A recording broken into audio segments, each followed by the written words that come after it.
on. But you know what we do around here. We take care of all of that as we can. And of course, well, there's a councilman in the house, and I wish I had like official things for him, but I think someone would welcome him this way. He was special.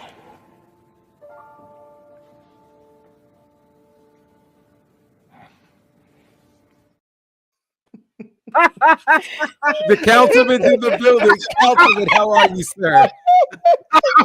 I was not ready for that one. Surprise, surprise. Oh, man. Great to see you, Professor. Great to see you. Good to see you, sir. How you feeling? Oh, I'm feeling great. It's 3:00, my favorite time, Monday, Wednesdays, and Fridays, man. So glad to be here. How about yourselves? Doing good. Great. Yeah, good. great. I cannot complain. And of course, we're going to round out the crew today. It's the Queen Bee With of this. WWT, Wrestling with Honey Whip. Honey Pot Predictions. Honey is in the building. How are you? I am wonderful. I'm doing good. Happy Friday, everybody. So glad to have one half of the parentals back to keep some things going, to keep things in order, as Dion said. So tell me, did the wheels really fall off? I wouldn't say they fell off. I would say they were buckling. It was buckling. They were loose. Little buckling. More to the people in the comments. I think we did a great job. There You're was right. some in the comments that were just like, oh, the parents aren't here. Oh, let's say how we really feel about it.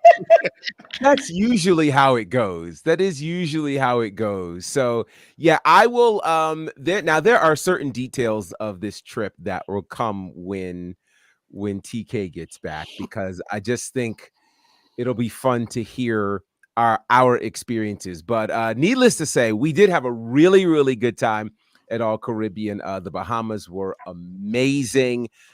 They always play a great host to us at All Caribbean Wrestling. And there's some really amazing things coming very, very soon for All Caribbean Wrestling. We had a couple of debuts. I don't know if you guys have heard yet of some of the debuts, but former WWE superstar Kalisto is now signed to All Caribbean, which was wild.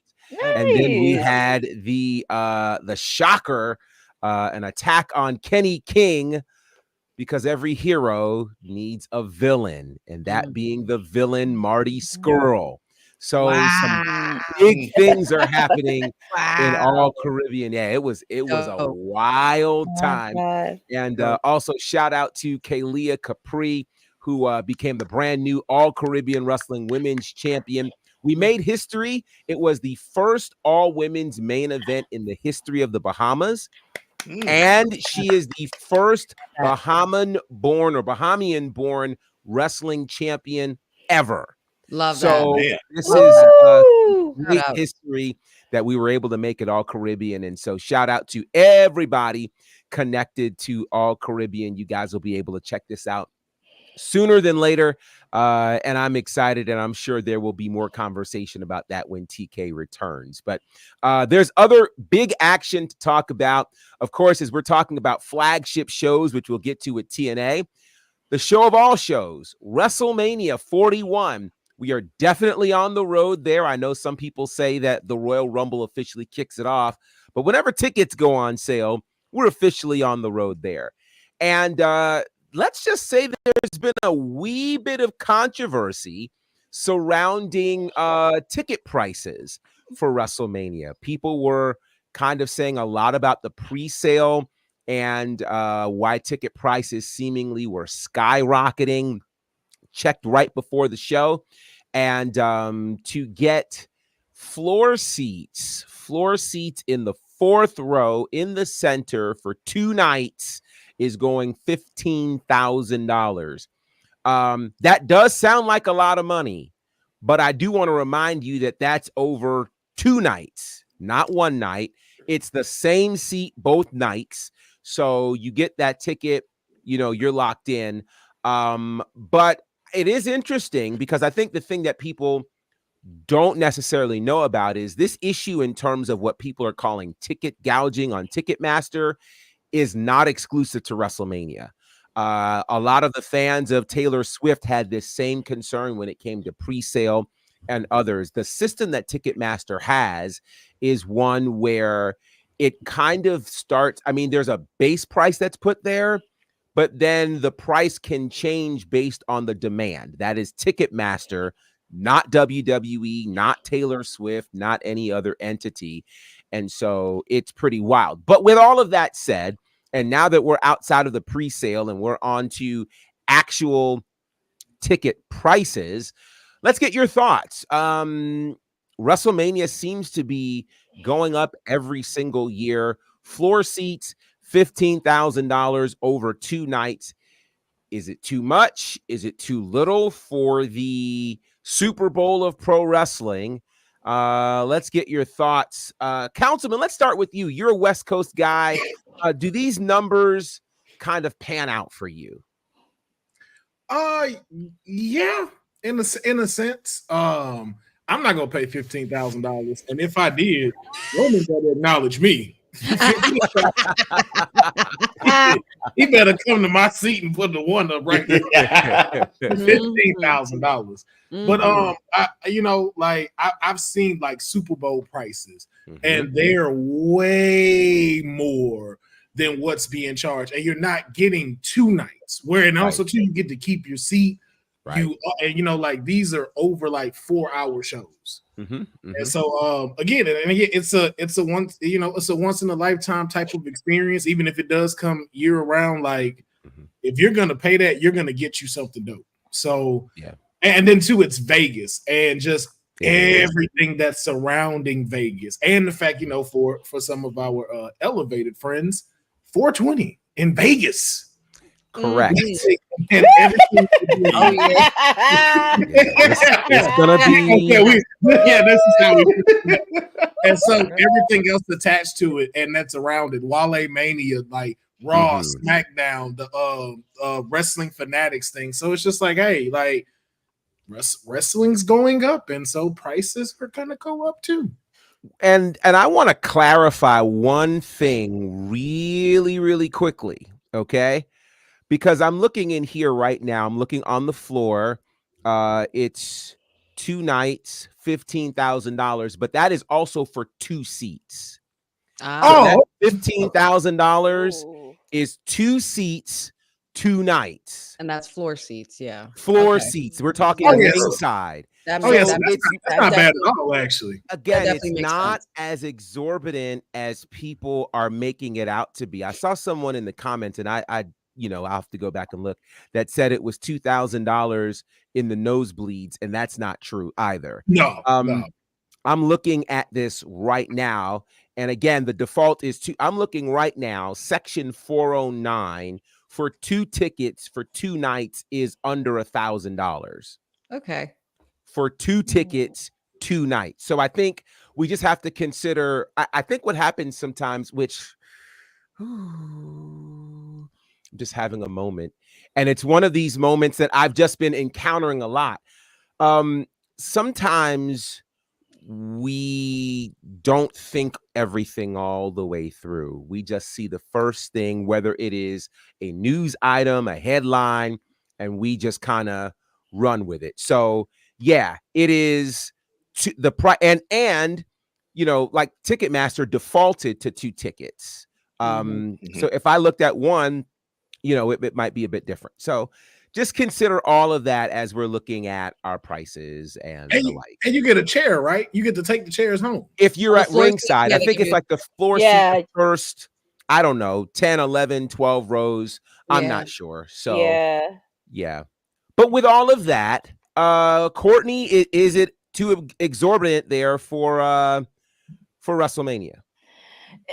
Well, because WrestleMania is kind of like the Super Bowl of wrestling, the prices, I'm not really surprised, because as Councilman pointed out, it's when you see prices for the Super Bowl, it's ridiculous. It is completely ridiculous. And even when AEW did Wembley Stadium, the prices were ridiculous, even though it was outside of the US, and that's considered their Super Bowl. It was a little pricey. But at the same time, it is a once in a lifetime opportunity. And especially if you've been a lifelong wrestling fan and never been to WrestleMania in person, that's also a huge opportunity as well. And also because we kind of know wrestling is starting to be a little bit more popular again. So that's also another factor to think about too with ticket prices. But ticket prices are pretty much going to be going up for a while since it is starting to feel good again. But it's a once in a lifetime opportunity. You're at WrestleMania, you're in Vegas, and also there's a lot of entertainment and also other things to travel around Vegas as well. Just so y'all also know, Super Bowl tickets on the floor are $9,850 per seat. Per seat. And I want to go ahead and clarify something as well. So I just did another search. So I did search for one ticket, and so I've got a correction to make. So the one ticket on the prices I gave you were one ticket. So instead of two, it's one ticket, but it is over 2 nights. So it's technically two, right? It's the same seat on both nights, which again, if you get them separately, it's likely going to cost you more. Right. So that's one thing to consider. So again, even if I'm in the nosebleeds, $950 over 2 nights for one seat is barely $500 a night. Yeah, Which that's not bad. It's not bad. And I think people have to understand a couple of things. For one, this is WrestleMania, right? It is not the event. I want to say this carefully. Let me say it this way. The Super Bowl isn't priced for someone who's never gone to a football game before. Right. Okay. The Super Bowl is priced for the super fanatic, because those are the people who go to those kinds of events. You know, if you have a professional team in town, you know, there's the possibility you might go to a game. If you are planning to go to a Super Bowl, a World Series game, an NBA championship game, or WrestleMania, you understand everything is taken up a notch, or something along that line. So with that said, let me ask you this, Councilman.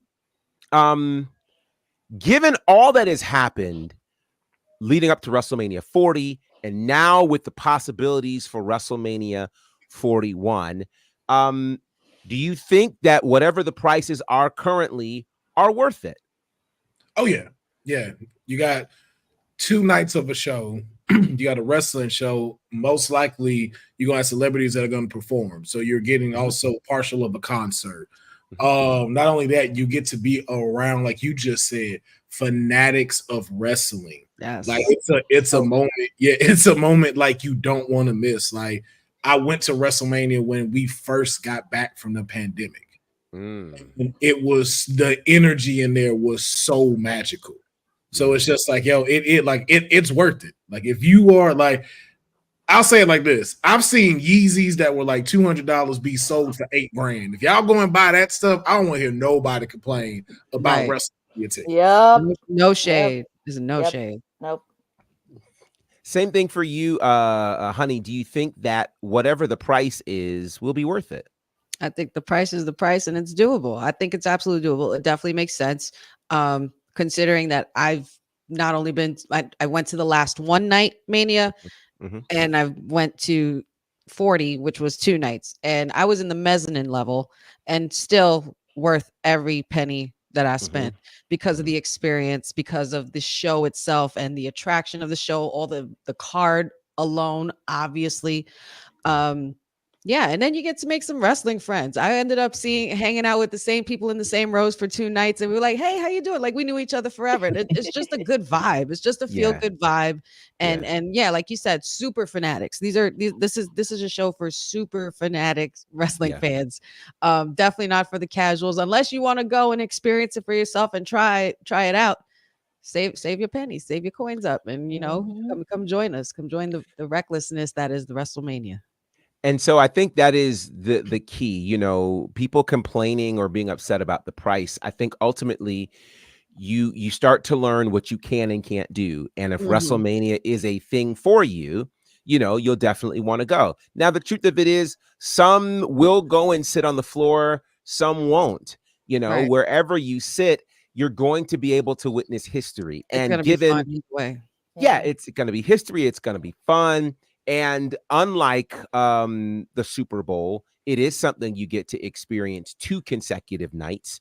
And then on top of that, it's not like a game 3 in the World Series or the NBA Mm-hmm. where Yeah.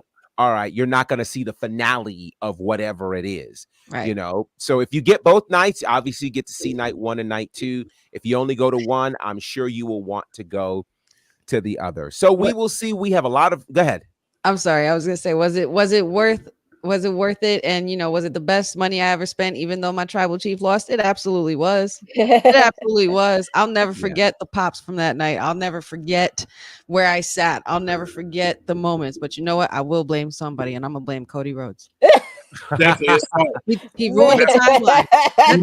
Well, It's a thing now. It's a Yep. thing now. He ruined the timeline. When things were right, you got to experience how I experienced when he stacked Edge and Daniel Bryan on both and pinned them. Oh, when you it saw was that right. one. Oh, I saw that one. In oh, person. crazy. I got Well, to saw the Fiend and Alexa Bliss and Randy Orton in the same ring in person. and I think that's just it, right? There's something to be said in terms of the story of saying I was there when this happened. Yes. I can say that I was there when the streak was broken, right? Like there are boy. and maybe one day I'll tell you what it felt like in that room. I can't tell you how many times in life I felt like the world stopped Yeah. and then went into slow motion. Like, Yeah. but it's one of those things of when you're there, you have a different experience than those that are watching it. And being there is worth the price of admission. Nobody can ever take that away from me. And nobody will be able to take whatever you experience at WrestleMania 41. You mentioned something, honey, that I did not think of as we were putting this show together, but it's early enough to have the conversation. Since we were talking about WrestleMania, one of the big WrestleMania moments, of course, in Philly, was Cody Rhodes finishing the story, becoming the WWE champion. Yesterday, he celebrated 200 days as WWE champion. So let's have this part of the conversation. And I'll start with you, Courtney. On a scale of 1 to 10, how do you rank the reign of Cody Rhodes? Oh, so bad. Wow. I don't see what's so funny here, but okay. Well, I was like,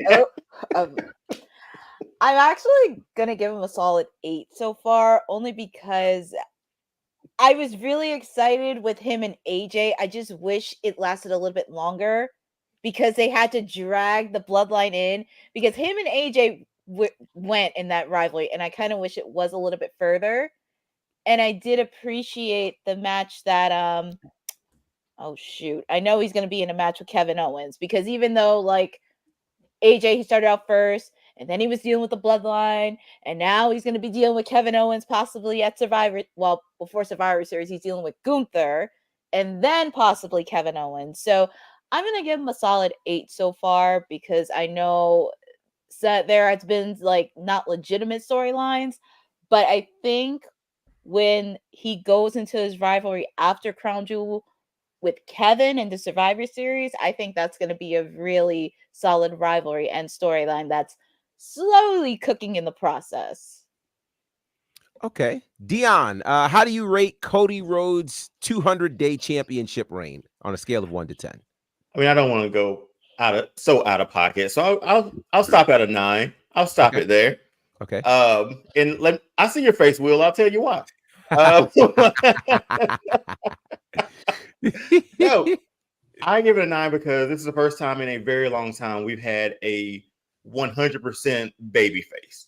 That's it. Like, there's been so much gray, there's been so much in between with so many other people that to actually have that baby face that you can root for was lost in wrestling for a while. I mean, it got to the point where John Cena was that, but y'all booed him so badly that, you know, Cena, let's go Cena sucks was happening. So he hasn't gotten that in his 200 days or so reign, but I'm with Courtney too.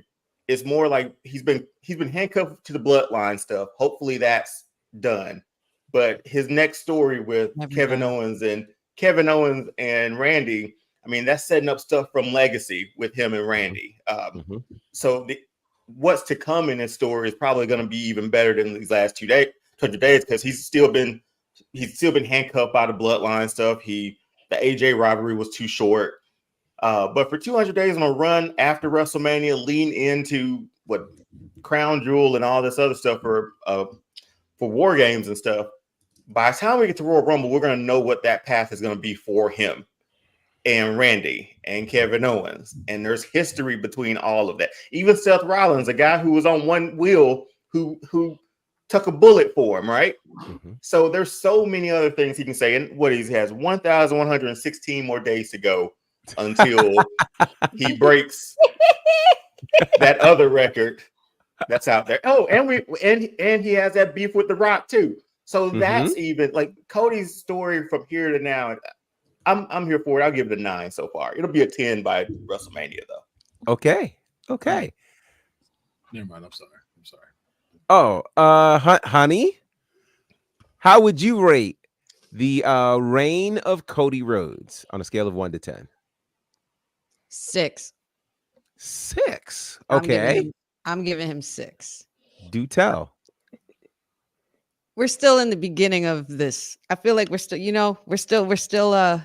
he may have finished one story, but we're still in the process of building his story as a champion. I feel like I don't want to use the words lackluster or anything like that around Cody, because I know Cody's a workhorse and I know what he brings to the table. And he's definitely one of the most popular out right now. But realistically, and I don't want to compare, but I just can't help myself that maybe he needs somebody, maybe he needs a wise man or somebody to tell us at a press conference that we're at like the 3rd inning, just to let us know where we're at. Because I kind of still don't know where we're at with Cody. I still don't know where we're going with Cody. I like what he's been doing, but I'm on the fence. I'm just on the fence a little bit with the Cody reign itself. Cody building up to with the chase, hot fire all day. But I just feel like maybe there's just more. Maybe there's just a little more. I don't know. Maybe it's just me being picky or me just being very demanding as a fanatic. But I just think that there's just something missing for the Cody Rhodes title reign that needs to just cook some more. Maybe this rivalry with Kevin Owens is going to be the start of it. Maybe I'll feel differently towards the end of the year. But right now it's a 6 for me. Okay. Councilman? Before I give my rating, I would just like to acknowledge that Courtney and Dion are acknowledging that Roman Reigns' title reign had to be at least a 20 out of 10 if you're gonna be a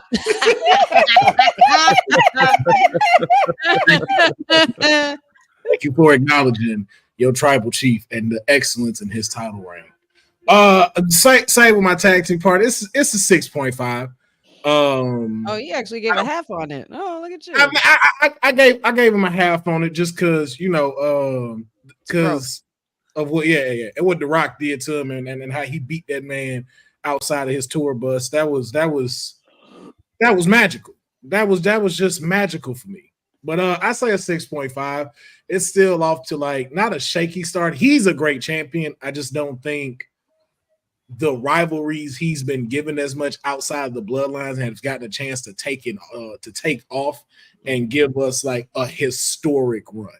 Like if let's say for instance he does lose it at WrestleMania, what we know now, his biggest thing is still the bloodline and then AJ's, which to Courtney's point, we're gonna say is an asterisk because it didn't go as long as it should have. Mm-hmm. So I do hope though, like moving into from November till we get to WrestleMania, there's a lot of potential for it to jump. a 6-2, like where they say a 9. But I know that they're fans of that. But one thing I do need to say though is that we are talking about someone who is still second best, because we know who's number one and longest reigning in the WWE that we have to acknowledge, who's had a way better run since she won her championship. Bring it there up. you go. Yes. In 202 days. Oh, And I Lord. knew it. I was waiting for it. history making. Okay. Can we talk about it a little later in the show? Oh boy. He has stood and delivered on her championship run. That's funny, said Joe Hendry. In the words of said, you're looking at Roxanne Goldberg. Okay. I will say this, and there's been a lot of different answers to this question in the chat. Jeffrey says he'll give it an 8. It's been decent. Boza says 8.5 out of 10. My thought on it is this, and leave it to me to look at some things that are other than what most people are looking at. I think one of the toughest things to happen, and we saw it, I go back to Kofi Mania. I even go back to when Daniel Bryan won the world championship. It's very difficult for whatever reason for a face to become champion and really capture and hold the attention of the people for an extended period of time. If you remember, when Daniel Bryan lost the WWE championship, it was like a month after, and part of that was due to injury. But then you looked at Kofi Mania, who, while Kofi was champion for 6 months on paper, most of us were just excited still from Kofi Mania for him. Yep. There were not the kinds of numbers and stats and the like that we see surrounding Cody. We cannot deny that Cody, they say when you are the champion, you're kind of responsible for however the company does, because you're the guy who's holding all of these things. So you look at the fact that they had their largest gates domestically and internationally while Cody's champion. You look at, all of the goodwill that Cody has done. Then you have to look at things like, I don't know, the deal with Netflix that has come up under his watch. You look at the record-setting numbers and all of the things that have happened. It's been pretty remarkable that amid all of that, he's still a top merch seller over on Fanatics, which is a big deal because that's not just of the wrestling people there, but of all of the people that Fanatics does business with. He's a top seller there. So, I mean, based on all of those kinds of things, I'd have to go, I'll say 8.5. And the missing 1.5 is that we haven't necessarily had the game-changing matches. I do think we have had the presence of a champion and the proof that you can be a proverbial good guy and still capture the attention of the people. So interesting discussion for sure. Cody Rhodes, it looks like that reign's going to continue for quite some time. I'll let you know where I'm at by Survivor Series. Fair enough. and I'm sure how he does against Gunther will answer a lot of questions as well. Too. But speaking of all of those things, NXT made a big announcement in this last week that they will be going where no WWE show has ever gone before. The famed 2300 Arena, formerly known as the ECW Arena. NXT will take place there on a special night, not a Tuesday night, but a Wednesday night, November the 6th. Now, the reason for this, and I think it's smart, Election Day is November the 5th. They're steering clear of that. So they are doing NXT on November the 6th. And I see your mouth agape, honey. There's something you have figured out. A light bulb has gone on. And I don't know if it's this light bulb that once again, NXT and Dynamite are going head to head. This time it's on Dynamite's resident night of a Wednesday night. But I want to ask you guys, What do you think we can expect with NXT at the 2300 arena? Honey, I got to go to you because the look on your face says something is very interesting. I think the most interesting part about this is that, I mean, not to, I'm a fan of friendly competition, but we're gonna have Tuesday Night Pharaoh now be Wednesday Night Pharaoh, and we got Stone Cold Courtney Wednesdays, so we're gonna have a little ratings thing going on here. WWT, that's pretty fire. I like that. I was like, wait a second, it's gonna be on the same night, but no. I definitely look forward to seeing a lot of cool things happening, especially the fact that they are going to be in this 20 in this arena, ECW arena, it's classic arena. I was actually there during WrestleMania 40 week for the Busted Open radio party, which was really awesome. Saw the Dudley Boys, Sandman, Nick Nemeth, Mark Henry, Dave LaGreca, and they were hosting a party there. And shout outs to Kyle from Knockouts at 3 Counts, because we were also there as well. But this is definitely going to be something fun. I can't wait to see what Chef Michaels does with this, because I know he's just looking at this like a brand new toy, this location. And he's also you're probably going to see some legends. Definitely see some legends, I would hope, in this building. I just wonder how they're going to put it all together. I think it's going to be very, very special. So the anticipation for this is pretty high, and I'm excited. Indeed. Courtney, I'll come back to you, Courtney. I got a question just for you. Dion, man, your thoughts on what we can expect at NXT 2300. No, I think when we brought it up before, it's like NXT is still in all of WCW and ECW's old events and spaces and all that stuff. So if NXT is an offshoot of that, I'm all for it. But I think it's going to be pretty dope to see this, because remembering the layout of that arena and to see NXT, I want to see how they dress the arena for it. If they go back old school with the brick walkway sort of thing, I would love to see that. Yeah, wow. But with things like that, like they're tugging on that nostalgia, and especially with it being on a competitive night, to say the least. Let's see who from ECW we can bring back for anything. Better bring that wise man. Yeah, my initial shot is like, before it starts, like all the other ECW stuff that happened in that arena, the lights, it will just be black and dark in the ring. Lights go up. Paul Heyman's in the ring. People are chanting ECW. Maybe they're chanting NXT this time, but I was like, that image alone will get me to not change the channel. But you got to, and on top of that, it's a really good rub for the younger talent too. So if they're in a ring or in a match or get some sort of interaction with the ECW original or ECW legend, because I feel like they've signed a lot of legend deals as of late for this too. Well, just in general. So yeah, I think having that on a night of competition, that's how you make yourself different. And that's how you sort of get those eyeballs over to NXT. Let's put it in a different location, and let's shower it or have it with like so many surprises that you don't want to miss out on it. So, Courtney, let me ask you. I know the last time that NXT and AEW went head to head, we saw where you actually viewed things, and that was on the NXT side. What will AEW need to do on November the 6th to cause you and others to keep your dial focused on that channel? They have to really bring it, considering they are in full gear. I know so far they've only announced one match for that week, and that's Penelope Ford versus Jamie Hager. I just wish for Fright Night, because I know they announced Private Party and the Young Bucks for Fright Night. I just wish that match should have been pushed back that week, because that match is going to be crazy.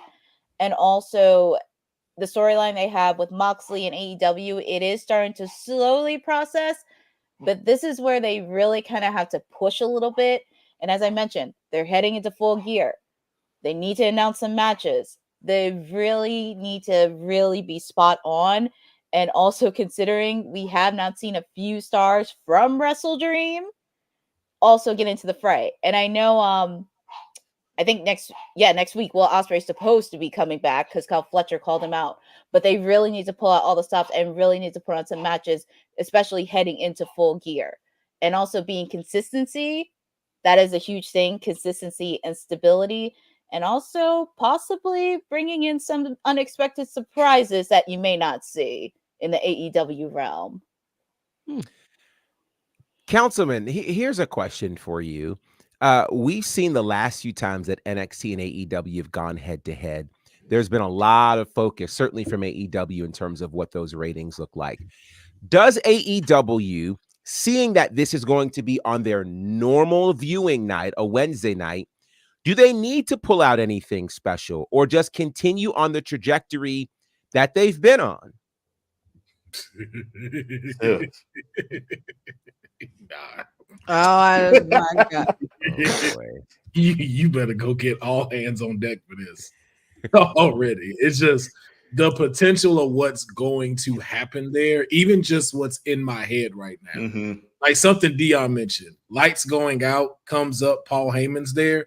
Even flip that. Lights out, come up, Ethan Page is standing there, mocking that, and then Paul Heyman comes out. We're all in this first hour. And because they didn't get this match in Halloween Havoc, we now know that we're most likely going to get Jada Parker versus Lola Vice in either an Extreme Rules or a street fight. NXT. That's just one match. That's not even to mention the cameos that might pop up. RVD coming through, the backstage segments that are going to be had, and just the simple fact that we have the best women's division in the world, and all of these stories have us interested. So there's no telling who even might from TNA might come through. So I would think not. And again, I'm not trying to say like they need to be worried about them, but I would definitely have AEW considering like, hey, let me stack this card, even kind of like they had last week on last Dynamite. Dynamite had a pretty good card this past Wednesday. So I think just try to keep that in mind, but I think they will. I think it's going to be a great Wednesday competition because just what Courtney said, Full Gear is coming up. So there's going to be a lot y'all have to digest during that time and get out. So I just think Wednesday is going to be a great night for wrestling, whether you're AEW fan or NXT fan. Does it mean or does it feel like we're watching PLEs during the week now? Oh yeah. It feels like there's just a bunch of PLEs throughout the week instead of the weekend. I'm like, what is this world? But you know what? I'm here for it. Yep. I'm here for every bit of it. And the tickets sold out in minutes for this event. Minutes. That's what I heard. Woo! So it's going to be very, very special. And you know it's going to cook something special. And I think you're right. We're going to have a great Wednesday night of pro wrestling. So I'm really, really looking forward to that. Okay. So speaking of Dynamite, one of the big events that happened this week on Dynamite, Chris Jericho oh my God, is now the Nueve. He is now the 9-time world champion and the 2-time Ring of Honor world champion. I do have an interesting fact that I did see that Jericho's one of the only superstar who's won WWE championships, Ring of Honor championships, what else? WCW championships. Like he's like pretty much like trying to become another Grand Slam, but throughout the promotions, which is crazy to me. Yeah, he is the only man to have held the world title in AEW, WCW, WWE, and Ring of Honor, which is pretty incredible. It's pretty incredible. But with it being pretty incredible, if you watched, you saw Chris Jericho won the championship, and no quicker than he won the championship, the music plays, Tomohiro Ishii shows up, and it feels like Mark Briscoe is completely out of the picture here. Yeah. Did we need Chris Jericho as the world champion in Ring of Honor?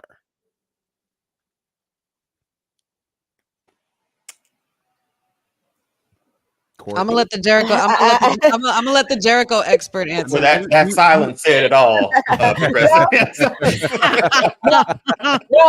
No, I actually had to put myself on mute because my dog was barking. He wanted my attention. But anyways, I actually did watch that match. I know a lot of people were like, we don't care about it. I actually enjoyed that match, really, between Mark Briscoe and Chris Jericho. Mhm. I understand why they want Briscoe to drop it, considering he's going to be in a feud with the BZCC aligning with the conglomeration. I can understand why they wanted to drop it and have Chris get the belt. And I think maybe a possibility that I don't know, they could bring more people into Ring of Honor because he is a veteran in this game. And they also have some people that are starting to wrestle in Ring of Honor. So that could at least draw a little bit of attention. Because if he's on Ring of Honor, we may not see him a lot on Dynamite. Well, let me just jump in. Sorry, I got to jump in on this, Yeah. and I've got to ask you. So you mentioned the idea of Chris Jericho potentially bringing more eyes to Ring of Honor. We did that about 2 years ago when he won the world championship, and it didn't do that. So I'm curious, what do you think is different now about Chris Jericho being the world champion that could bring eyes in your thoughts, in your theory, to Ring of Honor that he couldn't do 2 years ago? I would possibly say, part of it, a little bit on the paywall because Ring of Honor TD, but like you said, 2 years ago, it didn't work. I don't know why they're going to try it again. Maybe I'm just trying to be sarcastic on this one. Maybe he's bringing the learning tree into Ring of Honor and putting plants in. I'm just trying to be sarcastic about this, but I was being a little sarcastic about this, but that's kind of my case as well. But also, we see he's going to have a rival with Ishii. So also that's going to be interesting. And also I'm very curious on why. Maybe he's going to be bragging, or I don't know, probably be like this annoying little heel saying, I'm the Ring of Honor champion. And probably to piss people off. Yeah, pretty much. I mean, this is pretty much what the gimmick is. It's pretty much he's giving the middle finger for everybody that's gave him heat go away. This is pretty much why he did the learning tree in the first place. Okay, so I'm going to ask you, Dion, because what I'm curious about is, I think, Courtney, you just mentioned this has been kind of the thing to get on people's nerves. He did that when he won the Ring of Honor championship the first time 2 years ago when he was the Ocho. He just finished doing that when he won the FTW championship, establishing the learning tree, calling it for the world. Now again, the Ring of Honor championship. Is this whole idea of let's just make everybody upset to be champion, is that old hat? Is it not working? I guess in my mind, I still have not heard a clear, understandable reason why, with all of the people you have in Ring of Honor right now, why are we going to Chris Jericho as the world champion? Do you have any insight on that, perhaps? Man, just that's a lot to unpack, Professor. But has Jericho been moving the needle for them in general? Like, if you just say like Jericho segments on Dynamite or wherever he is, does that put butts in seats in 2024? Is that Chris Jericho's role? I don't know, man. It's with all the young talent that they have, and you have that opportunity to make more people, even make more people with using Chris Jericho. Chris Jericho taking losses won't hurt him, but just to put the title on him to make people mad is like just an old thing to do. Like, I think more fans are like, okay, why does this make sense? Because we're all smart enough to know, like, okay, this could lead to this said rivalry, or this could lead to this up and comer taking out Chris Jericho that will come over to Ring of Honor. But I mean, I feel like it's old fashioned to try to do it. It's like a spit in the face to the fans and be like, hey, you're going to take this and like it. And it's been Jericho like that for a while, I feel like, in AEW. Again, huge, big Jericho fan. I'm a fan. His AEW run just wasn't it for me. Nah, unfortunately. It's and I think there's other opportunities. Yeah, I think there's other opportunities for other people to move that needle for Ring of Honor too. So okay, so let's talk about this and Councilman, let me go to you because I know you're one who doesn't normally watch AEW. And I understand Chris Jericho becoming the first AEW world champion when you're trying to get someone that is familiar to come and watch the product.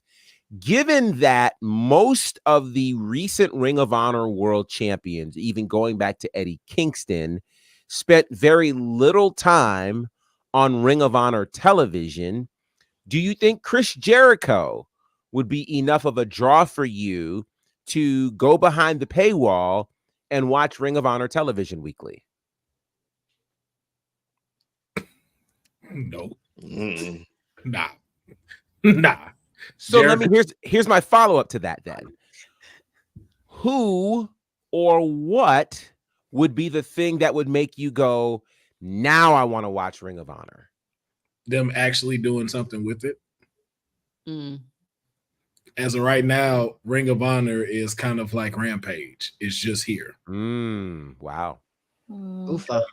It's not Wow. promoted. It's not. If you think about it, like Nope. when do we talk about Ring of Honor? The last time we talked about Ring of Honor was when Athena became the longest reigning women's champion. On a week to week, I can't even tell you. I don't think for the last 6 months, Ring of Honor has come up as a discussion on WWT Live. We've talked about every other promotion. We've talked about CMLL. We've talked about New Japan, TNA, WWE, AEW. We never talk about Ring of Honor. And there's so much talent there. There So is a lot. Much. And it's just not even brought up, and that's AEW's fault, and that's Tony Khan's fault. And even for Jericho's current career, matches this photo. That's his current. That's what it is. That's a bad photo, by the way. Why would they pick that photo? Like, who found this photo for this? But no, it's because this is what it is. It's just like, I get that. Yes, you could put something on here on him, but it doesn't elevate it. There's so much in there. Y'all just are not touching Ring of Honor. So it's just like, hey, this is here. So you remember we have Ring of Honor over there. And you may be able to go check it out. I have no idea where to watch Ring of Honor at. I don't never know when it's promoted. I don't never know when it's talked about. Yeah, I don't hear anyone talk about Ring of Honor. And I think that's the more bigger discussion than just even having Jericho be the face of it. And Is there no more like equity in Ring of Honor anymore? Like, is there? No, I think it could be their NXT for AEW. It's just Tony Khan just doesn't put a focus on it. And that's the biggest problem. Do you think maybe now that Jericho won the title, do you think that that's fake TK's way of ushering in to change that? I mean, I'm not sure why they would use Jericho, but is there anybody else that you could possibly see that would make you feel like they would get a better job done with it? I mean, unless they have, again, I don't know Ring of Honor's roster like that, but it has the potential for you to, and I'll say this to Jericho, and it may be debatable, but I think Jericho becoming the AEW world champion first ushered in being able to elevate Moxley to be one of those pillars in AEW. It also gave us more recognition when it came to Kenny Omega and for the rest of the people that have had that. So if there's someone that they think can carry, and Cody, and so if there's someone that they think can be like, yo, we want to make this guy the face of Ring of Honor, but we need him to go through the learning tree. Maybe that's what they're setting up, but you would have to tell me who's one of the top dogs in Ring of Honor right now in the men's world division. Because every time I've seen it, it's been, like I said, somebody from AEW. I think the last time I knew it was Claudio was the champion. And I don't think he faced anybody at Ring of Honor. And Samoa Joe. And he was like double champion. And then they took that off him. Very interesting times for sure for Ring of Honor. Mark Briscoe was the last champion, and that's who lost the title here to Chris Jericho.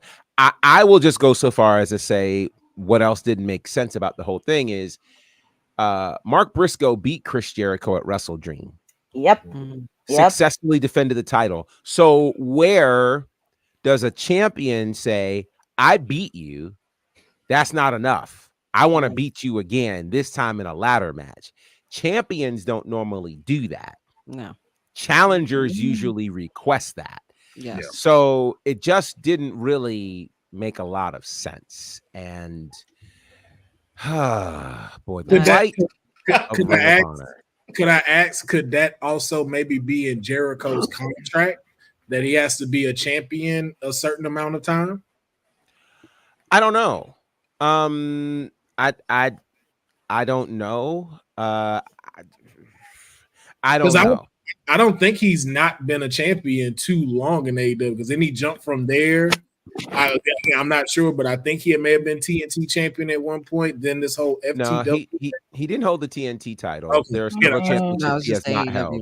Just the AEW World title is what he's held, and then the FTW title, and then this Ring of Honor situation. Y'all are killing me in these comments. The comments are wilding, and so this is what we've been talking about. This is what we've been talking about. The comments are going off. Man, oh man, oh man, oh man. In here. I do have a question though, if I can, just real quick. Is AEW using too many older familiar faces when it comes to, I guess, the people they push to the forefront? Granted, they're going to push people that we've known from other promotions in the lot. They're going to put them in that light. Are they doing that too much to the point where I see Chris Jericho in this picture and my first thought is like, man, Chris doesn't look great. So are they just pushing too many? Because they have a good roster. I've looked at the roster list. I looked at the names, like I know these people. And I'm still seeing people who made the jump from WWE or somewhere else be put forefront to carry it, I guess. I don't know. I get using them in places, but you have a talented roster. They can come in and sort of help it. I don't know. I'm talking in circles, but I feel like I see so many familiar faces there that I'm like, but I like you in WWE. Right. Doesn't work for you here. You know what? I don't want to, I'm not going to, well, Boza says here, fake TK loves those who jump from WWE.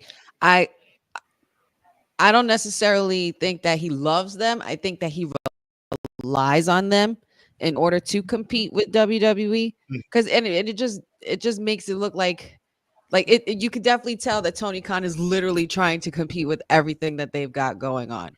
And he's panicking at this point. Why make this decision on a Wednesday night when you could have done it at WrestleDream on a grander stage?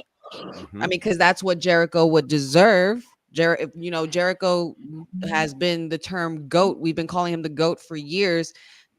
This kind of I don't want to say it diminishes it, but it kind of, dumbs it down a bit for us because the Jericho the Jericho we knew and grew up with in the 90s and 2000s and even later on before AEW was absolutely flawless, completely flawless. But I just think that there's just a lot of panic in that strategy room. I think Tony Khan needs to hire some more strategists because, we were talking about it a couple of months ago, that there's just no depth and there's no common sense into the booking. It just seems like he relies on those that jumped from WWE. And honestly, he'll never recover because he lost his big one, which was Cody. And we have him now. So it's you can try to do that all you want, buddy, but there's so many other superstars that are just sitting back there waiting to be used and at the expense of wanting to work for you. And it's a waste of their time and it's a waste of their talent. Where are we ever going to get to see this showcase? And then nothing against Ishii. I know he's a legend and stuff, but I looked at that moment and I'm just like, why do I care about this? Because I kind of don't. I feel like I've seen this before hundreds of times. And it's like, But you got to remember though, this is not the real the fake TK's fault. This is all Did he not needed to finish the story, we wouldn't have this image. He did We the would not see Thanos Jericho snap. looking like this had he not had to finish the fable. He had to finish the story at WrestleMania. Wow. So now Oh my god. everybody's in the background now because he decided he want to change the timeline. Kane told us about this. You ain't supposed to do that. And Cody decided, I have to do it for my father. I have to do it for my dad. And then now I have to do it at WrestleMania. Did the voice change for me? It's his fault. This is all Cody's fault. Well, I will say, and I'm gonna say this as kindly as I can. What we're seeing here is the challenge that does not want to be accepted when it comes to taking time to build stars. A star is not built overnight. Nope. And so, I think for anybody who studied the Monday Night Wars, the thing that WCW did was they took the names that the WWE built, Same thing. and they made, and the thing was they won big for 83 weeks. They did. But what turned the tide was that the WWE built new stars. So WWE didn't build stars off the back of WCW. Their top guys, look at them all: Triple H, The Undertaker, Shawn Michaels, Austin. All of those guys were guys who became stars in WWE. They didn't come to WWE as stars. They may have even spent time in WCW, but WCW was like, we can't use you. You'll never be a star. You can't draw money. And then they come to WWE and do that.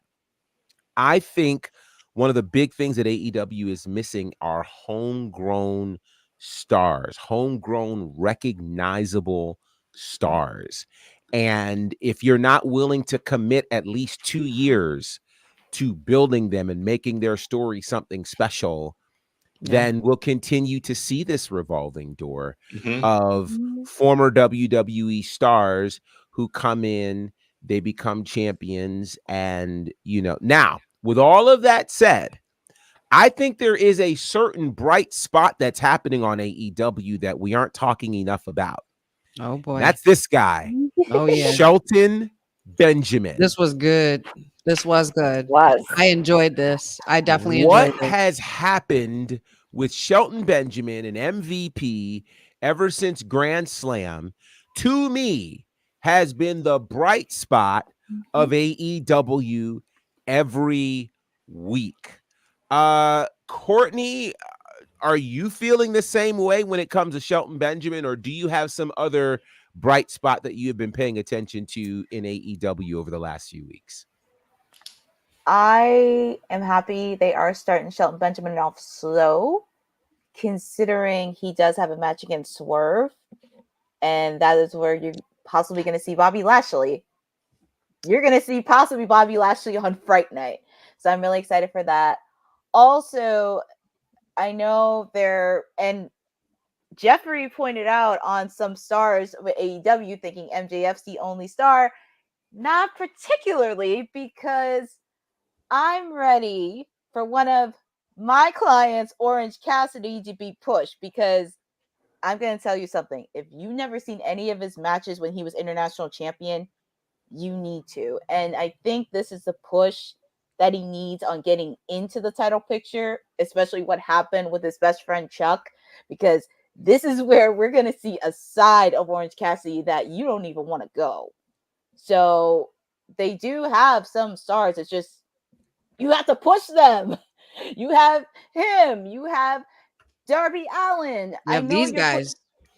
You're also pushing Private Party, Daniel Garcia. I mean, you have the Acclaimed who came in, my other client, who just came in from the gate and just had a fan base from 2020 up until now. So they do have stars. It's just find a way to build that, because they have the build. It's just really need to figure that out. But there are some stars in there that can do it. And for me, I'm really happy that Orange Cassidy, because this is where he really needs to really step up to the plate. And I have a feeling he's going to do that next week. Yeah. I think like you said, that's the biggest thing that they're missing, because they don't focus on storylines, Professor. you don't develop these characters. So you're looking at it now of like, okay, let me put the person that they know like this, that's either a WWE star or have already established, and I'm treating it like a professional sports league. Where it's like, yo, I brought these two people together. This is what you want to see. Okay, that's cool, but I want to see some homegrown folks. Like, who's going to carry? And I guess that would be the biggest question if I even got to sit in a room with fake TK.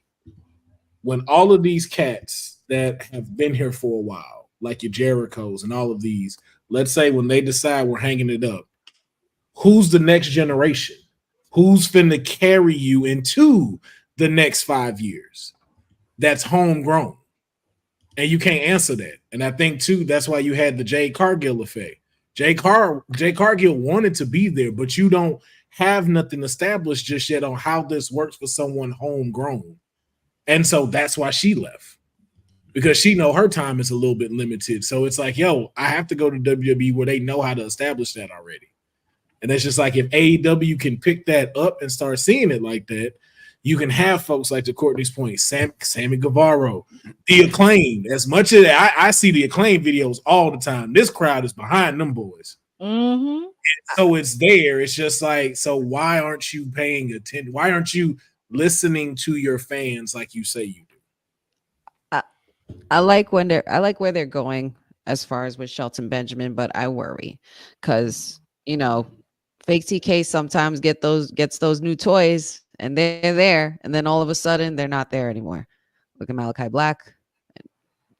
Need I say more? But I mean, I like what they're doing so far with Shelton. I just hope that he doesn't fall under that same category where he gets lost in the sauce. And Yeah. MVP is also a wild card to be able to help that, because he is great on the mic. He's also a legend. He's been in the game for a minute. And this is fresh talent on your roster now. You got to do something with this. And if you're bringing in Bobby Lashley, you better not screw this up, because they're not going to stand for it. They feel like they were wronged in WWE a few times, and they're here trying to turn over a new leaf. So we'll see what fake TK does, if he drops the ball or not. So Dylan is having quite a bit to say over here. So let me just acknowledge this. All right. Let me We acknowledge it. you, Dylan. Yeah. Why hasn't Orange Cassidy been the AEW World Champion? And then he specifically points this question to Courtney. And then he follows by saying he's had good matches. So why hasn't he been champion? In his Backstreet Boys voice, tell me why. Tell me why. Courtney, tell the man why Orange Cassidy has not been the AEW World Champion. He just went through my biggest weakness, and that's boy bands. That's one of my weaknesses. Dylan, Me too, girl. I know, but Dylan, go to your point. I think it was only a matter of time for him to be champion, because I think when they first started back in 2019, they didn't want to rush Orange Cassidy yet. And also, the international champion is kind of the top tier title to AEW, because normally whoever wins that title eventually competes for the AEW World Heavyweight Championship. So I think that was something that he's going to be doing. Dylan, you're going to be doing boy band references throughout the show. But anyways, I think for him being that international, and also for him, it was just a matter of time to build. And also because going back to Dynamite on Wednesday, the only person that does have a familiarity with Moxley in the BCC is Orange. He's been in matches. He has an idea. And also it's kind of figuring out exactly, because I know he was kind of in this weird situation where the best friends broke up. He's teaming up with a conglomeration. But I think with this pivotal point, and also what happened on Dynamite, this is definitely where he is going to get a shot at being champion. And also Moxley and the BCC really kind of hit it where this is the most important thing that's closest to Orange, is beating up on his best friend Chuck Taylor. Because we always see Orange as a cool guy thinking like, nothing's going to bother him and all that stuff. But if you attack one of his best friends, especially in drastic measures, this is where you're going to see that aggression. And I have seen that a little bit when Trent Beretta interfered in one of his matches when he hit him with a wrench, and that was when you showed a little bit of aggression. But this, I want to see it really flipped over 360, and I really want him to have that. So I'm excited on how the road to Full Gear is going to pull up, because this is going to be interesting, and I am very curious on what Orange is going to say this upcoming Wednesday on Dynamite, especially on Fright Night. Let's go buy some merch. Hey, yo, you. Yeah, you that's watching this. You sitting on the couch staring at the screen not knowing what you want to do like this is an online college. Are you tired of wearing shirts that make you look like an extra stuck in catering? Do you want to step your wrestling swag game up to the next level? Then Women's Wrestling Talk has got you covered. Like, literally. Are you for life in pink or black and white? Or maybe you're the EST and people need to respect you accordingly. Want to put some pride in your stride and show off the muscle in your hustle? Then make sure you check out the WWT store. Not now, but right now. Alright? What you waiting for? Head to www.talkpodstore.com and don't make me fight you. This episode of Women's Wrestling Talk has been brought to you by All Caribbean Wrestling. Catch the wave. Go to allcaribbeanwrestling.com to check out all the latest pay-per-views or go on the YouTube page at All Caribbean Wrestling. Also, go and check out their socials on Instagram at All Caribbean Wrestling and on X at All Caribbean WR1. Sure, you're following us at All Caribbean Wrestling. Some amazing things are happening, and you'll be in the loop for some, just incredible things that are happening. 2025 is going to be a big year. But we come back to news from Jeff Jarrett, and this is really exciting news as he is now celebrating 7 years of sobriety. Congratulations to Jeff Jarrett. In the midst of all of the wild stories we hear in the sport of pro wrestling, when people make decisions to better themselves, we love to see it. And for someone who is a veteran like Jarrett to do that, that is a really, really big deal. So kudos to Jeff Jarrett. We're excited for him. Quick news about the Elimination Chamber. We already talked about WrestleMania coming. We know Royal Rumble is going to be in Indianapolis, but where will the Elimination Chamber be? Well, there was talk that it would be in the UK, but that talk is changing tremendously, and it looks like it will be international, but just north of the border. In Toronto, or as TK would have me say it, Toronto. Apparently, the second T doesn't matter. But it looks like the Elimination Chamber will be moving back there. It'll be in March, so we'll be on the lookout for that. All of that, of course, on the road to WrestleMania. And before we get to any of those spaces, we've got to go to Smackdown, and we've got a full night on Smackdown tonight. Which will include a face-to-face between Cody and Gunther ahead of their big match for the Crown Jewel Championship next week at Crown Jewel. It's hard to believe that Crown Jewel is next Saturday, which is wild. And this Sunday, of course, we have Halloween Havoc. So it's just going to be a very full time in PLE land.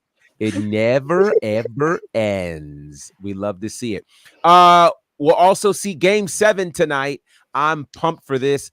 Andrade versus Carmelo Hayes with LA Knight as the special guest referee. That should be something. I can't wait for this. This right here. I can't wait for this. You already know this is going to be Chef's Kiss. Chef's Kiss, 5 stars, perfect 10s across the board. I don't care who wins, but yeesh, this is going to cook. It's going to be a fun match. Yeah, the fact that we're getting this, for those who are listening, we're talking about the tag team match for the #1 contender spot. DIY, Motor City Machine Guns.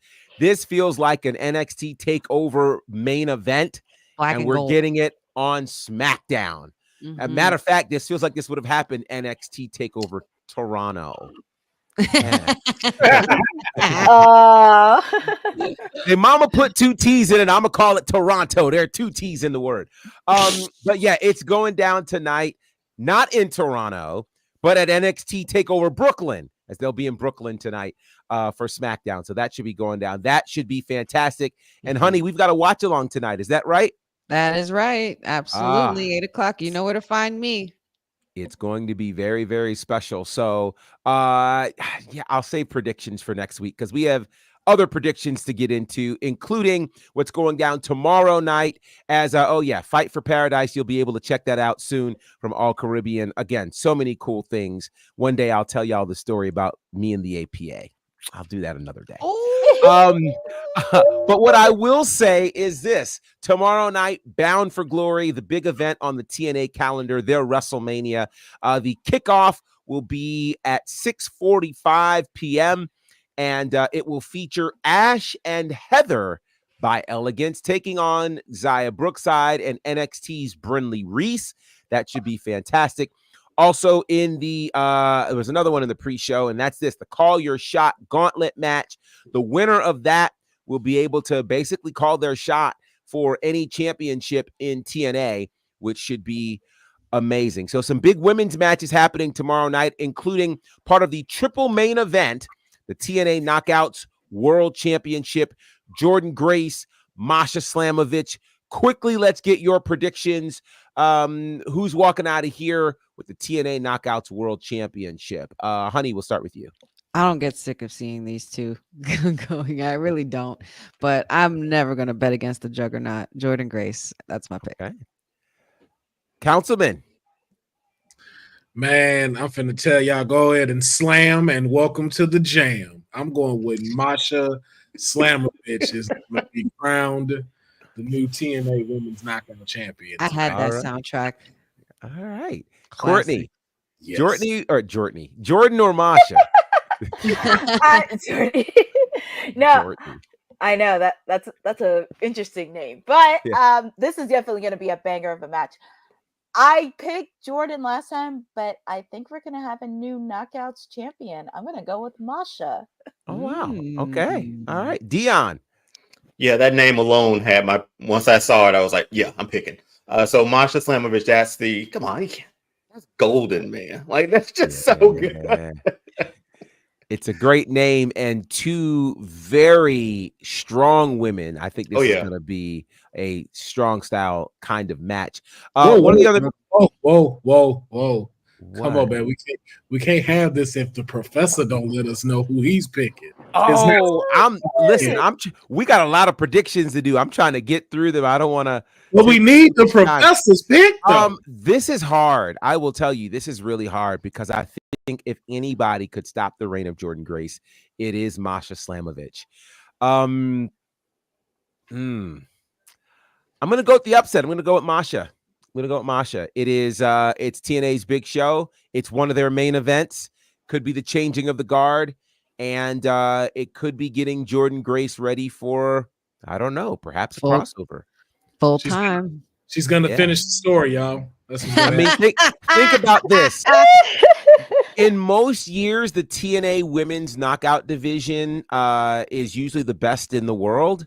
Mm-hmm. But you got Julia, you've got the core, you've got the former Delta, you've got, of course, Roxanne. Jordan's going to want to be in that mix. Yeah, she's absolutely going to want to be in that Jordan mix, and Zaria, formerly known as Delta. I need that. I need that in my veins. It's going to be right. We've got the World Championship on the line as one of the three main events. Will Joe Hendry be able to translate all of his viral ways into championship gold against Nick Nemeth? Who are you going with, Councilman? Oh, man. Damn. Frank Kazarian is a huge monkey wrench in this decision. Oh, listen, I'm gonna have to just stick with Joe Hendry on this one, just because, I believe it's time. This is the WrestleMania of TNA. I believe Joe Hendry needs to lead the way in the 2025. All right, your thoughts, Courtney?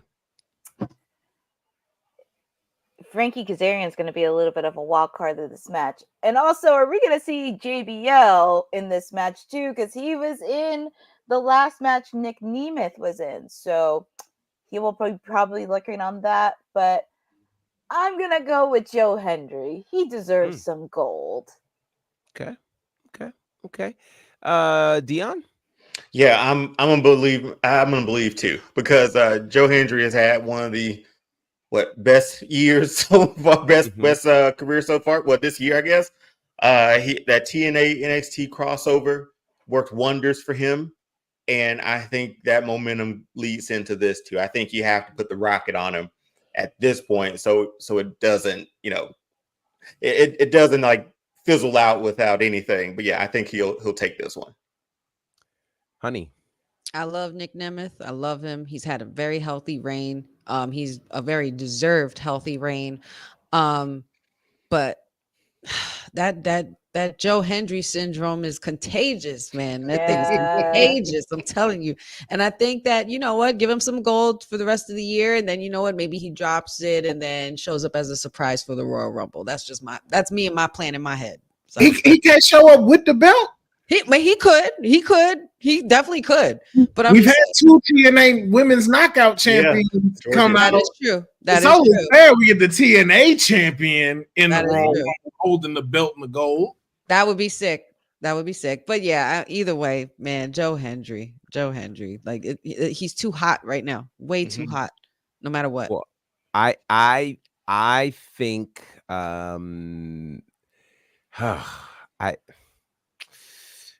this is tough. I do think Joe Hendry will win, but it will be because of Kazarian. I think we're going to see kind of an Austin McMahon WrestleMania 17 kind of moment where Hendry partners with Kazarian, and that's how Hendry ends up winning the championship, which adds a whole new flair to Joe Hendry as world champion. I think if Hendry loses this, he doesn't get another shot at the world title. I agree. It's now or never, and I think he's willing to do whatever has to be done to make that happen. So we'll see.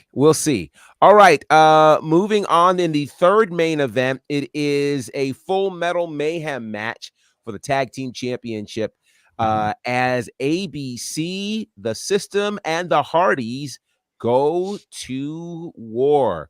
We'll get your thoughts on this one, Councilman. Oh man, God, this is hard. This is difficult. I'm gonna roll with ABC on this one. Okay. I think easy as 1, 2, 3. Yeah, I think they're gonna pull out the victory. I think we're gonna see some amazing spots though between all 3 of these tag teams. Okay. Courtney. This is going to be a fun match with tag teams wrestling. Finally, one of the 3 top matches in TNA. But I got to go with my guys. I can't go against the Hardy Boys. I got to go with the Hardys. Okay. Dion. One more run for the Hardy Boys. That's where I'm at. That makes sense. Honey. I'm a Hardy girl for life. Give me that 3-peat. Oh, okay. Yes. I like it. There's a lot of momentum, I think, for the Hardys. And I think this is, again, another one of those now or never kind of moments for them. They don't have too many more opportunities. And I don't think they have too many more matches like this. Yes. There's ladders and stuff. Come on. Ladders. This is their element. This is their forte. They does this. It's their forte. But, when you've done it for 25 years, falling off the ladder now, it's true. Different than when you did at No Mercy in 2000. So that is very true. That's why I'm like, they go through one. They ain't getting back up as quick as they used to. But scary. They're gonna do it. Jeff can't resist it. That Jeff was is gonna 24 or 25 years ago. That. Oh, last week was their anniversary of the first ever ladder match, No Mercy. Did you just say 24, 25 years ago? Yeah. Yes. Last week was the anniversary. Yes. So, all right. So we're going to run through the rest of these other matches, which include the Knockouts tag team titles. I'm excited about this. Spitfire going against Rosemary and Wendy Chu. If Rosemary and Wendy Chu win this, it will be the first WWE contracted star to win a TNA championship. So that should be extremely interesting. We'll also see Josh Alexander taking on Steve Macklin. The X Division Championship, this is going to be nuts. Mike Bailey and Vikingo. Like, I kind of can't believe this is going to happen, but it is. Moose and Mike Santana. This is a thing? Oh, Lord. Yeah, this match hurts my head already. This WrestleMania feels for real, man. Yeah, like really. And then you've got PCO and Matt Cardona in Monsters Ball. Just crazy. Yeah, there's a lot of foolishness that's going to be happening here in this Bound for Glory card. Again, that's Saturday night. Stop it, don't duck. So take a pic and take a photograph. No paper, just a Philly for the ride slot. Peace, see you later. What's next? I know you love the way it's going down. What's next? I know you love the way it's going down. What's next? I know you love the way it's going down. What's next? I know you love the way it's going down. I love that transition because I thought the professor was going to say, speaking of foolishness, and then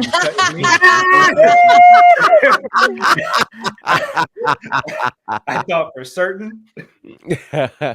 Surprise, surprise. The mayor is here. How are you, Mayor? I am solid. I'm sorry I'm late, everybody. I was in the aluminum paradise again. The Wednesday folks know what that's about. Well, you came just in time as it's time to talk about our predictions for Halloween Havoc. But before we do that, one of the other big events happening this weekend is Ashe 6. It's happening in Charlotte Saturday night. It's going to be a big one. Karen Bam Bam Renee against Jada Stone.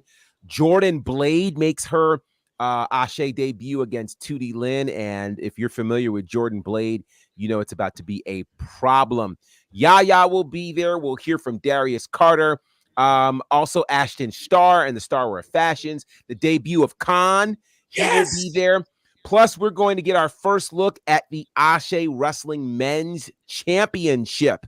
I'm excited about that. A big tournament's going to be happening in December. We have several qualifying matches happening at Ashe 6, and we'll have the Pan-African World Title match as Shug D defends against LeBron Cozone. All of that goes down Saturday night as well. So very, very excited about that full weekend of wrestling, because we've told you about Friday, we've told you about Saturday, and now it's time to talk about Sunday.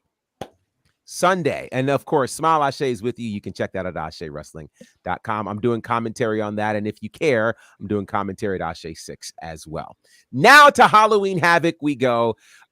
This is going to be quite the PLE, headlined by this main event, Trick Williams once again, Ethan Page. I believe this is Trick Ethan 3 or somewhere close to that. Where are we going with this? And I guess here's the bigger question.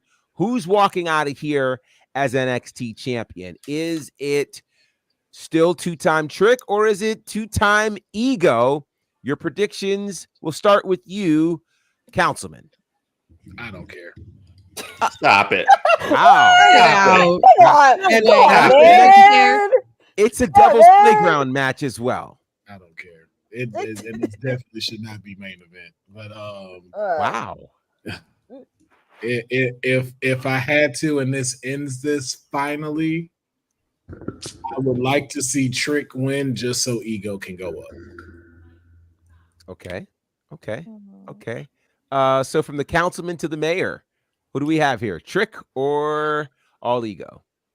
So again, I'm keeping track of picks. I'm gonna write an article up for this, so I'll get everybody's picks after the show. I will say this is the only time it's felt like this match was deserving of being the main event. And the stipulation should help these two figure out whatever chemistry lapses they've had in the past two events.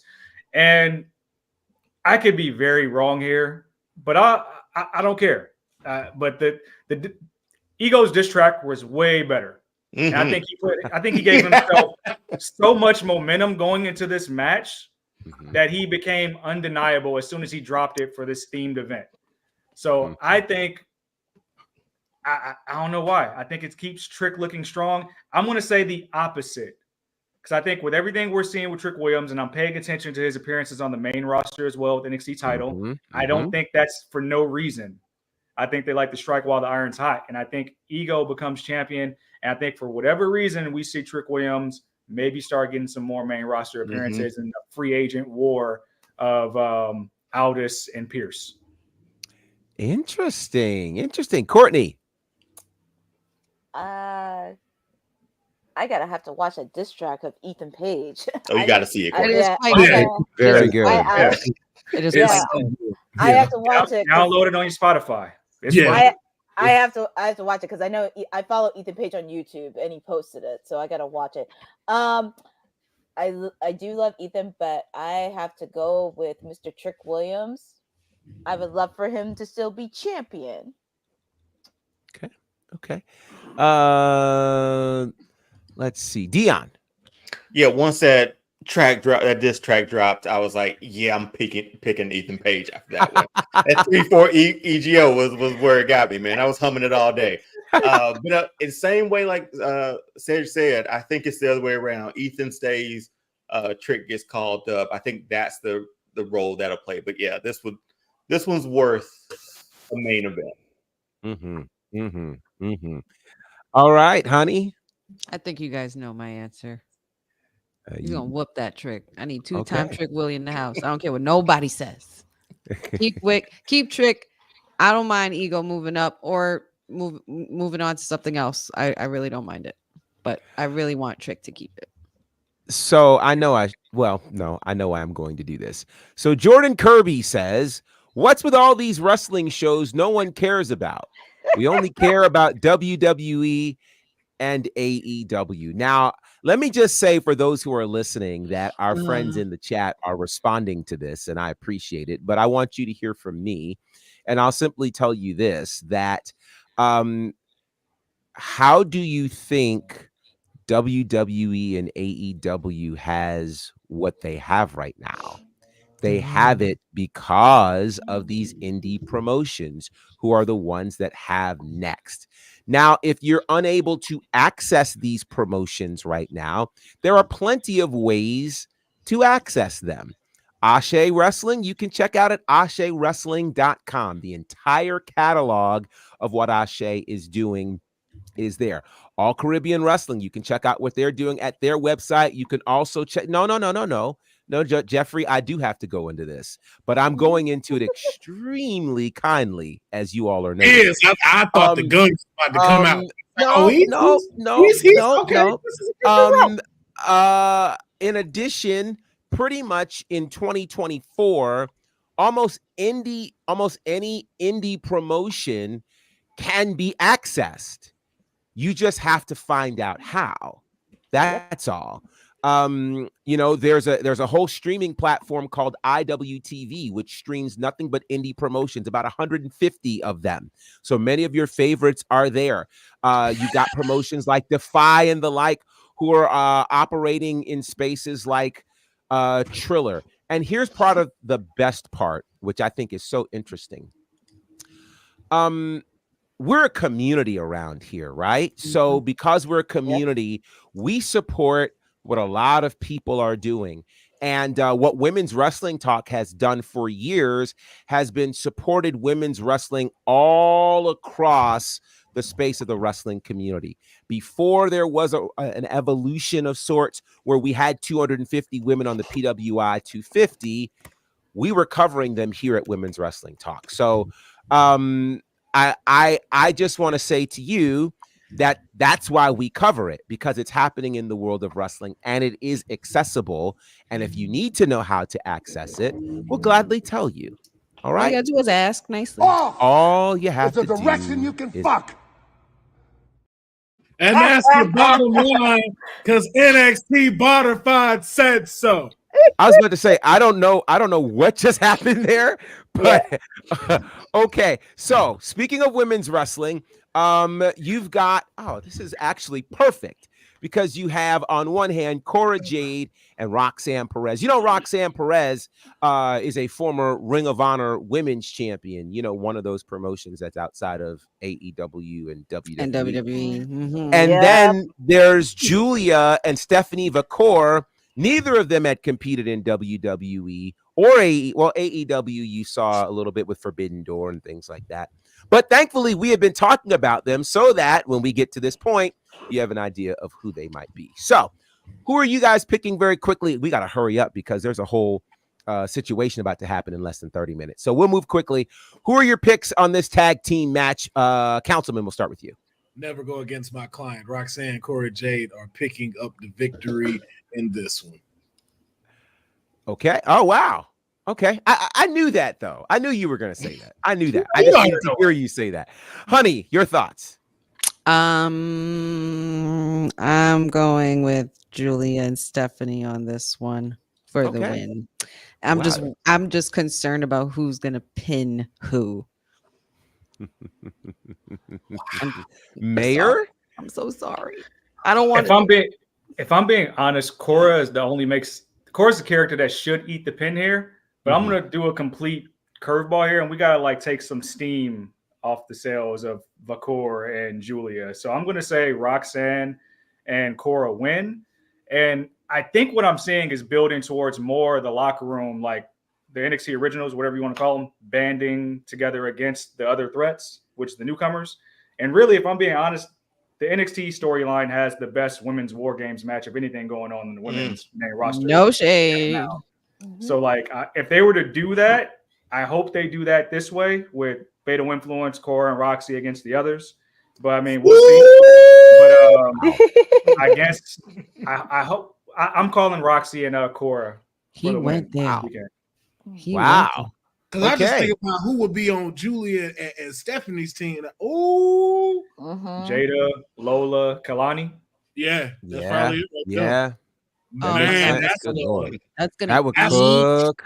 That would cook. Oh my Lord. The women's division in NXT is fire right away. Yeah, so deep. Yeah. I'm gonna say Julia and Stephanie. I didn't know much about them until they came over to NXT. Then went back and looked, and they look like $1 million in NXT already. And I want to see more of them. So no offense to Will and Roxanne, but yeah, we got new toys, man. What you sounding like right now? Dylan, clip that. Courtney. Dylan, clip that. Oh boy. I'm leaving it to Courtney to save us. Come on, Courtney. Come on. Okay. Come on. I actually got to see Stephanie from Forbidden Door on AEW, and I got to see the promos, and she does deliver. So I got to see her, and I'm starting to learn about Julia a little bit. I am picking Stephanie and Julia, but I have a feeling Cora Jade is going to be the one that gets pinned. All right. All right. So that'll go down. Speaking of women's action, Kaylani Jordan will defend the NXT North American Championship against a member of Fatal Influence. Oh man, we're gonna just roll through because I want to give Honey a chance to at least get a bite of a sandwich or something. That ought to be really interesting. This one, Tony D'Angelo defending against Obafemi. All I'm going to say is if Obafemi eats a pin on this, just send him straight to the main roster. Like, do not pass go. Do not collect $200. There's no way that Tony D'Angelo should ever pin Obafemi. Not even once is enough, but twice just seems egregious. But we'll see. Twice will break my heart. It'll break my heart. Yeah, we'll see what happens. Is there a chance we see a debut there? Of who? I don't think they give Oba a second title reign. I think he's main roster ready, but I think to make it make sense, there has to be another member of the family emerge that's like an equal threat to Oba. And just follow me here. What if like they hired Hikuleo or something like that, and that's how he debuts in NXT in the WWE space? Hikuleo and Oba. We know he's here. We know he's there. What's his other name though? What's the other guy that was in it? Period. Bald head. Giovanni Da Vinci. Oh, Vinci. What if he went Vinci far away from that? Keep Yeah, he Vince. was on Don't do that. SmackDown. You He got ain't he taking got out. He ain't taking out Oba. He ain't. Come no, on no, no, now. no, no, no. Now. They said as joining the family though, as the newest member. Hold on, we got an interesting theory here in the chat from Jeffrey. What if Nikita Lyons is the one who took out Rizzo? We did see an interesting exchange between Nikita and Oba, where Oba is. I'm still trying, and I know I wasn't here Wednesday, but Oba handing Nikita her jacket. I'm glad that TK's not here. Give me the milk. Yeah. Give me the milk. Give me the milk. Give me the milk. This Give me the damn milk. can't be worth it.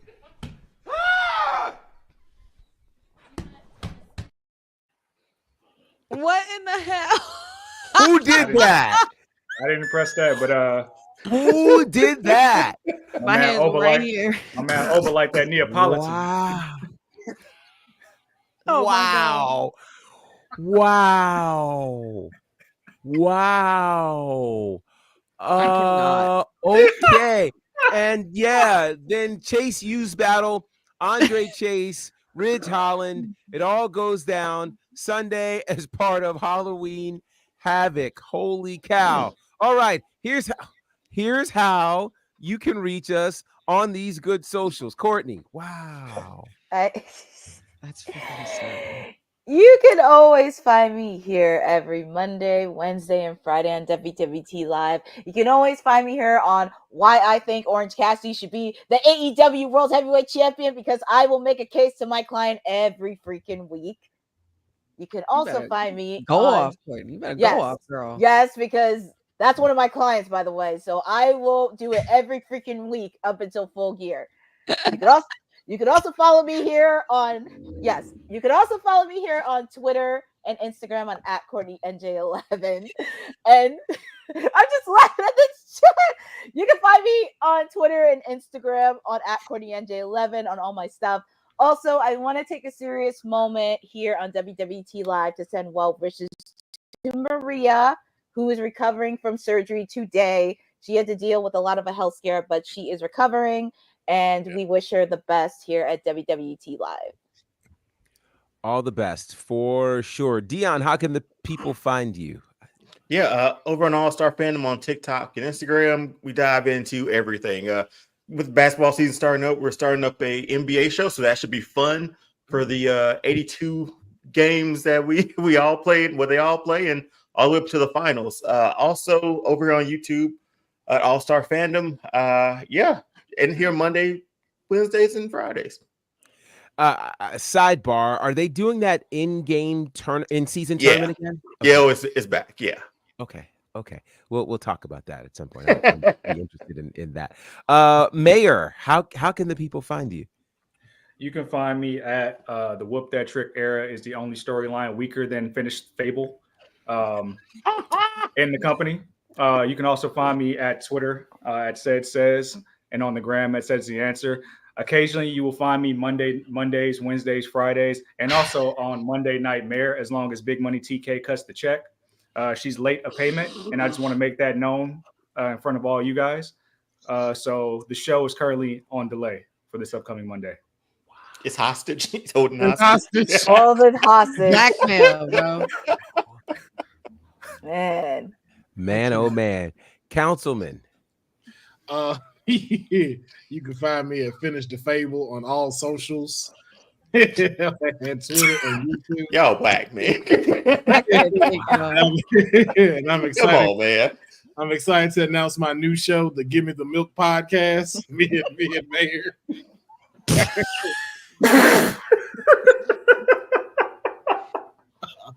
This will be on WWT. This is definitely gonna be the GTM podcast. Yeah. So y'all look out for that. Thank you, Dylan, for talking about the merch. Can't wait to let y'all see what we got going on. Okay. Honey. You can find me here in 15 minutes. I will still be here at 8 o'clock for a Honey Night Smackdown watch along. You know, when the color's blue and you see my face on a Friday, you know what time it is. And of course, Monday, Wednesdays, Fridays with the WWT Live crew. Also, you can find me at hashtag blame Cody for everything, as well as you can find me in Wyatt Six City, and always acknowledging my tribal chief. Wrestling with Honey, everything on the socials. This has been enlightening for sure. You can find me at Bonafide across all of the spaces. You can check me out at Ashe Wrestling tomorrow night in Charlotte. Some amazing things will be happening. You can check out All Things All Caribbean on their YouTube page. Also, we had a brand new episode of the another indie promotion, The Nightmare Factory, which you actually might really be interested in. A lot of people having their very first match coming out of the Nightmare Factory. Of course, the Nightmare Factory is the training school headed up by Cody Rhodes and QT Marshall. Latest episode has hit on YouTube, and that I may save this for next week. There's an interesting piece of news I'm going to drop on you guys next week. Oh, damn it. Next week. Well, I mean, if I tell you now, you'll probably, some will forget, and I want to make sure we have a captive audience. So, okay. Next week, but I promise you'll enjoy it, and it'll be something. Yeah, this is actually kind of cool. So, I need to write myself a note not to forget. Next Friday, specifically. Next Friday. Yeah, all sorts of other cool things. Check out the socials. We're doing recaps and all kinds of really, really cool things. And latest episode of Southern Honor is also on IWTV as well. Another great place to check out indie. I'm sorry. What? Okay, you weren't here for this. Yeah, you weren't there for that. We got to catch on you a up. roll, and all of a sudden, all right. So to clear, we found old clips that we didn't know were in here, and Cedric found them, and so because we were looking like we needed some AEW clips because we felt like it wasn't like measured out, and we found some that happened to be very interesting. Got it. Well, shout out to all of you in the chat. We appreciate you, Boza and Jeffrey and Dylan and Special Nobodies and Andy. Thank you for joining us, Lewis, and so many others. Christopher, good to see you. Eric, let's see, Jordan. Lots of just great interaction. We appreciate you guys so much because none of this happens without you. So until next time, remember, we've got watch-alongs coming. We've got post shows coming. All of the things as part of Women's Wrestling Talk. Did you know that we're the #1 women's wrestling network on the planet? Thanks for joining WWT. Don't forget to like us on all social media platforms at WW Talk Pod.